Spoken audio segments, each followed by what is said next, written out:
तो क्या हाल चाल दोस्तों। तो आज हम लेके आए हैं आपके पास कुछ रहस्यमयी घटनाएं भारत में हुई हैं पांच, और वह पांच हैं विलुप्त अपने इस साम्राज्य से। तो हम उनको लेके आए हैं आपके सामने इस वीडियो में। तो चलिए बिना किसी तरीके इस वीडियो को शुरू करते हैं। और हाँ, आज की वीडियो का क्रेडिट जाता है विचित्रा फॉर यू भाई को। इसके चैनल का जो आपको प्यार दिखा, और इसकी ओरिजिनल वीडियो का लिंक इन डिस्क्रिप्शन जाके जरूर चेकआउट करना। तो चलिए बिना किसी तरीके वीडियो को शुरू करते हैं।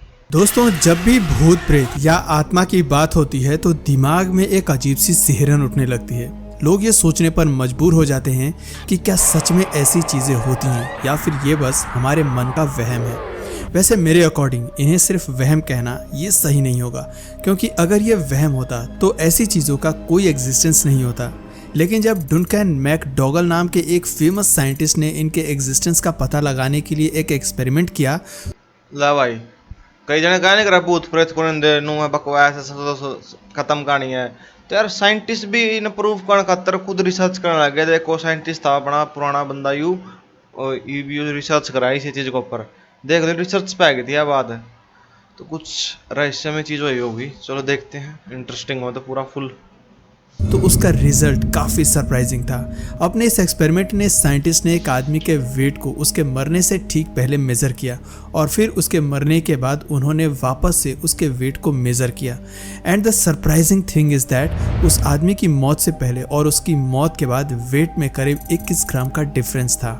और ऐसा सिर्फ एक पर्सन के साथ नहीं हुआ, उन्होंने इस एक्सपेरिमेंट को अलग अलग कई लोगों के साथ किया, और हर बार लोगों के वेट में 21 ग्राम का डिफरेंस देखा गया। भाई साहब, मतलब कि यार कहना मुश्किल है।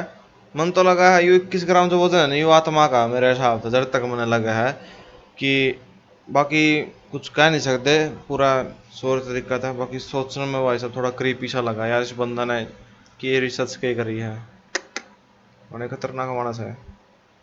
जिसके बाद डनकन इस कंक्लूजन पर पहुंचे कि किसी भी स्पिरिट का वेट 21 ग्राम होता है। यानी कि इससे ये तो प्रूफ हो गया कि स्पिरिट्स होती हैं। और दोस्तों, जब स्पिरिट्स होती हैं तो ऑब्वियसली भूत प्रेत भी होते होंगे, और इन्हीं भूत प्रेत और मिस्ट्री से रिलेटेड कुछ रियल स्टोरीज हम अपनी आज की इस वीडियो में लेकर आए हैं। वीडियो काफ़ी ज़्यादा इंटरेस्टिंग होने वाली है, सो आप हमारे साथ एंड तक बने रहें। दोस्तों, हमारी फर्स्ट रियल स्टोरी उत्तराखंड के चंपावत डिस्ट्रिक्ट के सवाला विलेज की है, जो 72 साल से वीरान पड़ा है। कहा जाता है कि इस गांव में एक दो नहीं बल्कि 8 लोगों की आत्माएं भटकती हैं, जो यहाँ किसी को बसने नहीं देती। इन आत्माओं को लेकर लोगों के वेट, मतलब कि कोई गांव है वो 72 साल तक वीरान है, खंडर है, और वो 8-9 लोगों की आत्मा है। देख नू तो मैं कह नहीं सकता कि 8-9 लोग हैं, बाकी आत्मा तो है करे अपना जींद शहर में पाऊंगी मेरी आत्मा घूमती घूमती। पर ये 8 आत्मा का नाम लिया तो कुछ अलग टाइप की पाऊंगी, है कुछ रहस्य में चीज पाऊंगी, कुछ अलग पाऊंगी। चलो देखते हैं क्या है, क्या सीन है इनका। कुकर मरी है। बीच इस कदर खौफ है कि लोग यहाँ की जमीन पर कदम रखने से भी कतराते हैं। डर से लोग इस गांव को भूतों का गांव और कुछ तो इसे शाप गांव भी कहती हैं। बट दोस्तों, हमेशा से ये गांव ऐसा नहीं था। साल 1952 से पहले ये गांव भी सामान्य गांवों की तरह ही हुआ करता था। यहाँ चारों तरफ हरियाली थी। गांव में 20 से 25 परिवार खुशी खुशी रहा करते थे। लेकिन फिर इस गांव में कुछ ऐसा हुआ कि ये पूरा का पूरा गांव ही वीरान हो गया। पड़ोसी गांव के लोग बताते हैं कि 1952 में स्वाला गांव से पीएससी की एक बटालियन गुजर रही थी, लेकिन रास्ता भटकने की वजह से उनकी गाड़ी गांव के पास ही एक खाई में गिर गई। गाड़ी में फंसे बटालियन के 8 जवान मदद के लिए गांव वालों को पुकारते रहे, लेकिन इस गांव के किसी भी व्यक्ति ने उनकी मदद नहीं की। कहा तो ये भी जाता है कि उस समय गांव के लोगों ने उनकी मदद करने के बजाय उनका सामान लूटना शुरू कर दिया था। गाड़ी के अंदर फंसे जवान अपने बचाव के लिए लगातार गांव के लोगों को पुकारते रहे, लेकिन गांव के लोग उनका सामान लूट कर भाग गए, और कुछ समय के बाद जवानों की गाड़ी में ही तड़प तड़प कर मौत हो गई। इस घटना के बाद से ही गांव में सब कुछ बदल गया। उन मरे हुए सैनिकों की आत्मा गांव में भटकने लगी। उन आत्माओं ये तो होने था इब्न ले, मैं अपना ऊपर लेके देख लो बात ने इसने कि चलो मैं मरने लग रहा हूँ और मैं किसी ने आवाज दे रहा हूँ मैंने बचाओ, और वो मेरा बचाने की वजह मेरा सामान लूट कर ले जाए। मेरे भीतर तो क्रोध होगा कि नहीं भाई साहब, मैं इसने एक बार मिल जाए इसका रट्टा मार दू थोड़ा। तो ये आओगे मन में सोचेंगे तो उनकी आत्मा मन का कुछ खतरनाक कराया होगा ऐसे गांव ने, कि पूरा गांव में उजाड़ दिया हो, ऐसा कुछ काम कराया होगा। बदला तो ले होंगे यार ऑफ कोर्स, उनकी जिंदगी चली गई यार उनकी लापरवाही की वजह है। तो आई होप, चलो स्टार्ट करते हैं। ने लोगों का गांव में रहना मुश्किल कर दिया। तब गांव के लोगों ने उन मरे हुए सैनिकों की आत्मा की शांति के लिए जिस जगह सैनिकों की गाड़ी गिरी थी वहां पर एक मंदिर बनवा दिया। लेकिन अच्छा। इससे भी चीजें नहीं सुधरी, जिसके बाद गांव के लोग धीरे धीरे इस गांव को छोड़कर पड़ोसी गांव में जाकर बस गए और वे इस गांव में दोबारा कभी वापस नहीं लौटे। दोस्तों, आज भी इन आत्माओं का डर पड़ोसी गांव के लोगों के अंदर इस कदर है कि जब भी वे खाई के पास बनी मंदिर के पास से गुजरते हैं तब वहां रुककर वो माथा जरूर टेकते हैं। दोस्तों, हमारी सेकंड स्टोरी कर्नाटका के मतलब इतना खौफ कर दिया था उनसे, ये मतलब जो 10 बंदे 8-9 बंदे मरे थे, उनका खतरोड़ा मंदिर में बनाना पड़ा भाई साहब। फिर भी उनका खौफ उतना ही रहा यार। ऑफ कोर्स यार, जब वो मरता मर जाए मुझे किमें कर लो फिर तो। बाकी मंदिर में इतनी पावर है कि बिछा देगा सब क्या इन्हें। आगे देखा दूसरी सेकंड स्टोरी क्या है। पावागाड़ा विलेज की है। यहाँ 1983 में एक ऐसी घटना घटने लगी जिसने गांव के लोगों के दिल में दहशत पैदा कर दी थी।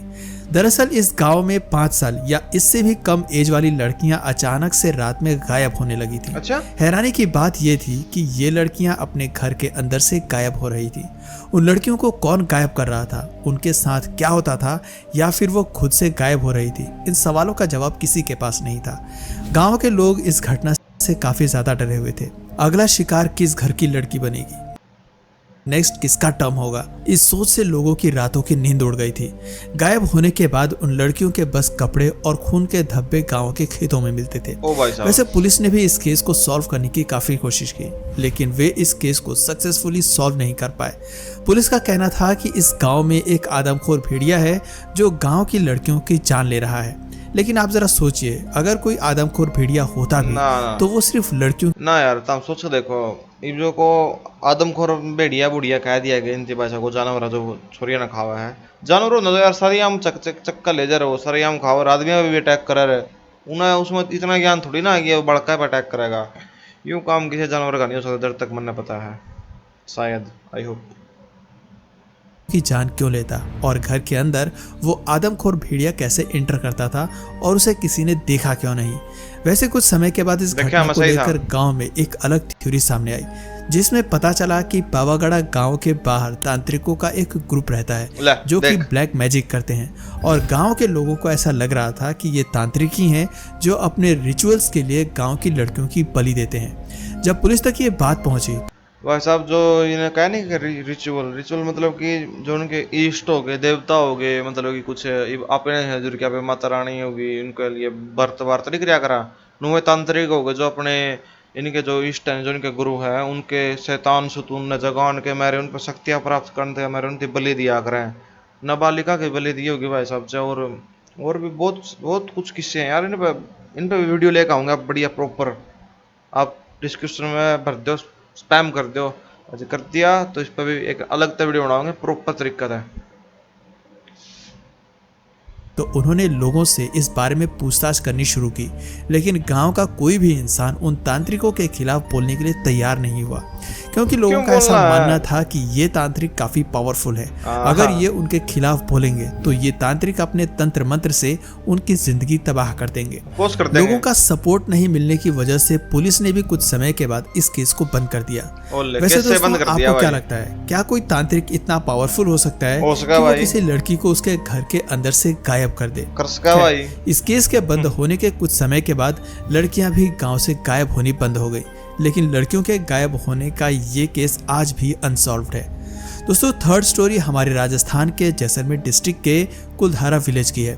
वैसे तो इस विलेज की कहानी कुलधारा, इस पर तो एक मूवी भी बनी हुई है मेरे साथ, देखियो तुमने, मेरे याद को नहीं आ रही वो मूवी, दिमाग में घूम रही है वो याद नहीं आ रही। कालो फिल्म शायद है उसका नाम, वो फिल्म देखियो, उस पूरी इसका ऊपर बनी हुई है वैसा भी। यूं को मैं रात यू खाली कर था मेरे हिसाब से, यू गाँव वो गाँव का शायद राजस्थान में गाँव, मतलब कि शायद कुछ हुआ था इस गाँव में भी, छोरी छारी का कुछ चक्कर हुआ था राजा महाराजा का, तो यू रात खाली कर दिया था कि भाई हमारी इज्जत प्यारी मामना गाँव प्यारा को नहीं, रातों खाली कर दिया। इसके ऊपर भी वीडियो बनाया, इसका भी पूरी प्रॉपर डिटेल की तरफ था। तो देखो इस वीडियो तो 2 कंटेंट मिल गया अपन, 2 एक ना दे 2। काफ़ी पॉपुलर है, इस पर फिल्में भी बनाई जा चुकी हैं, लेकिन फिर कौन सी फिल्म मैंने बनाई इसकी थी? स्टोरी को अपनी इस वीडियो में शामिल किया है बिकॉज राजस्थान के इस कुलधारा विलेज को India second most haunted place माना जाता है और इस गांव की कहानी आज भी लोगों के लिए किसी मिस्ट्री से कम नहीं है। लगभग 300 साल पुरानी बात है जब जैसलमेर राजस्थान की कैपिटल हुआ करती थी और सलीम सिंह उनका प्राइम मिनिस्टर यानी कि दीवान हुआ करता था। सलीम सिंह स्वभाव से काफ़ी क्रूर, अहंकारी और निर्दयी था। वो महिलाओं को अपनी वासना का शिकार बनाता था। उस समय कुलधारा गांव के अंदर 85 से ज्यादा पालीवाल ब्राह्मण की फैमिली रहा करती थी और पूरे गांव में टोटल 1500 से ज्यादा पालीवाल ब्राह्मण रहा करते थे। पालीवाल ब्राह्मण काफ़ी ज़्यादा हार्डवर्किंग थे और अपनी इस हार्डवर्किंग नेचर की वजह से वो काफ़ी ज़्यादा वेल्दी हो गए थे।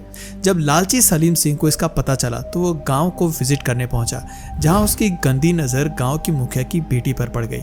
उसने गांव के मुखिया को धमकी दी कि अगर अगली सुबह तक उसने अपनी लड़की को उसके हवाले नहीं किया तो वो उसकी लड़की का अपहरण करेगा और साथ ही गाँव में मैं कौन था नहीं कुछ इसी टाइप बात पाओगे। मेरे दिमाग में घूमे थी ये बात, मैंने कर रखी है, मतलब कि पहले देख रखी है, मैंने सुन रखा है। जो यार जो मोस्ट वायरल कंटेंट है, कोई भी मोस्ट वायरल कुछ चीज़ है नहीं, मतलब कि जो इतिहास से रिलेटेड है या इतिहास में अपना ये जो चीज़ है कुलधारा गाँव, तो इससे रिलेटेड तो चीज़ नहीं यार बंदा ने बता पाओगे या छोटी मोटी चीज़। तो देख जो मैंने कहा वह सही पाई नहीं, तो इसके ऊपर पूरी डेडिकेटेड वीडियो लेकर आऊँगी मस्त सी। तो इंतज़ार करो, टेंशन ना ले और इस वीडियो ने लाइक करो। इतना टैक्स बढ़ा देगा कि गांव वाले टैक्स भरते भरते गरीब हो जाएंगे। गांव वाले सलीम सिंह की क्रूरता और उसके नेचर के बारे में जानते थे, इसलिए मुखिया सहित सभी गांव वाले लड़की के सम्मान के लिए रातों रात उस गांव को छोड़कर चले गए और जाते समय उन्होंने गांव को श्राप दिया कि यहाँ कोई भी व्यक्ति कभी बस नहीं पाएगा। इसके बाद से ही ये जगह वीरान हो गई। दोस्तों, कुलधारा गांव की ये कहानी आसपास के गांव वालों द्वारा बताई जाती है, लेकिन यहाँ सोचने वाली बात यह है कि उस समय ना तो आज की तरह ट्रांसपोर्ट के साधन थे और ना ही फैसिलिटी इतनी एडवांस थी। ऐसे में गांव के 1500 लोग एक ही रात में कहाँ गायब हो गए, इसकी जानकारी आसपास के गांव वालों के पास भी नहीं है। इसलिए कुलधारा गांव की कहानी में कितनी सच्चाई है ये तो मुझे नहीं पता, लेकिन जो भी हो, श्राप का असर आज भी इस गांव में दिखता है। आज भी यहाँ कोई बस नहीं पाया है। दोस्तों, हमारी फोर्थ स्टोरी री इनकारनेशन यानी कि पुनर्जन्म से रिलेटेड है। अच्छा। दोस्तों, हम में से बहुत से लोग री इनकारनेशन के कॉन्सेप्ट को नहीं मानते होंगे, बट दोस्तों साइंस के साथ साथ हमारे धर्म ग्रंथों में भी इस कॉन्सेप्ट को डिस्क्राइब किया गया है। आप सभी ने श्रीमद् भागवत गीता तो पढ़ी ही होगी और अगर नहीं भी पढ़ी है तो सुना तो जरूर होगा। श्रीमद् भागवत गीता में ये क्लियरली डिस्क्राइब है कि स्पिरिट यानी कि आत्मा को न तो शस्त्र से काटा जा सकता है और ना ही अग्नि उसे जला सकती है, जल उसे गीला नहीं कर सकता और वायु उसे सुखा नहीं सकती।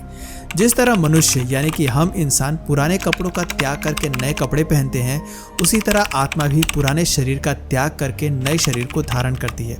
और दोस्तों, यही री इनकारनेशन का कॉन्सेप्ट है जिसे Canadian born American psychiatrist Ian Pretyman Stevenson भी मानते हैं। उन्होंने अपने 90 साल के साइंटिफिक करियर में 3000 प्लस री इनकारनेशन के केसेस डॉक्यूमेंट्स किए हैं और इन केसेस में भाई साहब मतलब कि पुनर्जन्म के जो केस थे नहीं, मतलब कि जो पुनर्जन्म लेकर आया है उसने बंदा ने अपने 90 साल का उम्र तक 30 कितने थे मैं देख नहीं पाया, और कितने थे साहब था में 3000 प्लस 3000 प्लस भाई साहब केस देखे उसने।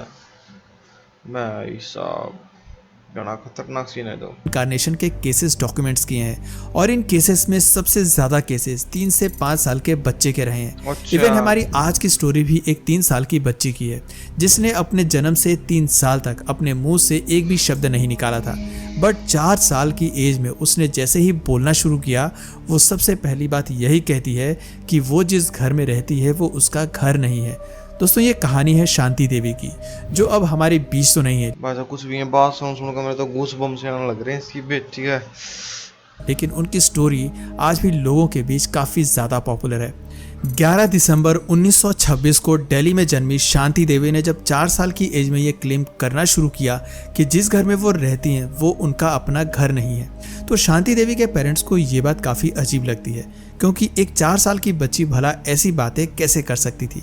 उन्होंने कुछ दिनों तक तो शांति देवी को बहलाने फुसलाने की भी कोशिश की, लेकिन फिर भी जब शांति देवी चुप नहीं हुई तब पेरेंट्स ने शांति देवी की पूरी बात सुनने का फैसला किया, जिस पर शांति देवी उन्हें बताती हैं कि उनका असली नाम शांति देवी नहीं बल्कि लुगदी देवी है और उनका असली घर भी दिल्ली में नहीं बल्कि मथुरा में है। दोस्तों, शांति देवी सिर्फ इतने में ही चुप नहीं हुई, वो अपने पेरेंट्स को अपने पास्ट लाइफ के हस्बैंड और अपने बच्चों के बारे में भी बताती हैं। साथ ही वो ये भी बताती हैं कि भाई साहब, मतलब कि 4 साल की लड़की अपना आदमी और अपने बच्चा का नाम बता दिया है पुराना का। क्या बात है, इंटरेस्टिंग स्टोरी है। तो कुछ स्टोरी कौन सी थी? Real life story. अपने बच्चे को जन्म देने के 10 दिन बाद उनकी मौत हो गई थी। अच्छा। अब शांति देवी अपने पेरेंट्स से अपने गांव जाने की जिद करती हैं। एक 4 साल की बच्ची का अपने पास्ट लाइफ के बारे में इतना डीपली बताना ना सिर्फ उनके पेरेंट्स के लिए बल्कि उन सबके लिए काफ़ी ज़्यादा शॉकिंग था जिन लोगों ने भी उस समय शांति देवी की स्टोरी सुनी थी। इसलिए अब शांति देवी के पेरेंट्स उन्हें लेकर उस गाँव में जाते हैं जिसे शांति देवी अपना असली गाँव बता रही थी। उस गाँव में पहुँच शांति देवी एक पुराने घर में जाती हैं। उनके पेरेंट्स जब वहां आसपास पूछताछ करते हैं तो उन्हें पता चलता है कि एक्चुअल में उस घर में लुगदी देवी नाम की एक महिला रहती थी जो सालों पहले अपने बच्चे को जन्म देने के बाद मर गई आज तो थी। इस स्टोरी को सुनने के बाद शांति देवी के पेरेंट्स को री-इनकार्नेशन पर यकीन होने लगता है। वहीं उस घर में पहुंचने के बाद शांति देवी अपने हस्बैंड केदारनाथ और घर के कुछ फैमिली मेंबर्स को भी पहचान लेती हैं। शांति देवी उनसे ऐसे मिल रही थी मानो वो शांति देवी नहीं बल्कि लुगदी देवी हो। दोस्तों, ये सारी स्टोरी जब बाहर आई तो लोगों को भी यकीन हो गया कि इस घर में रहने वाली लुगदी देवी का ही शांति देवी के रूप में पुनर्जन्म हुआ है। वैसे दोस्तों, क्या आप री-इनकार्नेशन यानी कि पुनर्जन्म जैसे कॉन्सेप्ट पर यकीन करते हैं? अपना जवाब हमें नीचे करते हैं भाई साहब, जरूर करते हैं। क्यों करते हैं? क्योंकि अपने भी कई तो हमने इंस्टाग्राम पे केस देखे होंगे वायरल से, मैं नू हूँ, और कई तो स्टोरी भी बन जाए इनके ऊपर। यार फिल्म भी बनी हुई है, बहुत सारी फिल्म है, चेक करो, देखो, जाके स्पैम करो। क्या बात है। कमेंट सेक्शन में जरूर बताइए। और अगर इस वीडियो से आपको कुछ नया जानने या सीखने को लगा या फिर इंटरेस्टिंग लगा तो याद ही अपनी वीडियो, आई होप अपने अच्छी लगी होगी। तो यो आप देख रहे होंगे कि भाई साहब पहला कौन सा रिव्यू है, बस थोड़ा अपना अपग्रेड सा करे अपना स्टूडियो। कोई ना, करते रहोगे धीरे धीरे अपग्रेड, स्टूडियो भी अपग्रेड, एडिटिंग सब कुछ अपग्रेड कराएंगे। तो हाँ, आज की वीडियो में अपने थोड़ा मज़ा आया होगा और थोड़ा गहराई में जाएगा, कुछ अलग टाइप कुछ सीखने मिला होगा, कुछ जानने को मिला होगा। थोड़ा अभी अपना इंटरेस्ट लगा हो इस वीडियो में तो इस लाइक का बटन को दबा दीजिएगा और इस वीडियो को शेयर कीजिएगा। तो चलिए बिना किसी देरी के मिलते हैं नेक्स्ट वीडियो के साथ, एक मज़ेदार वीडियो लेके आएंगे आपके लिए। Bye bye, tata, see you again.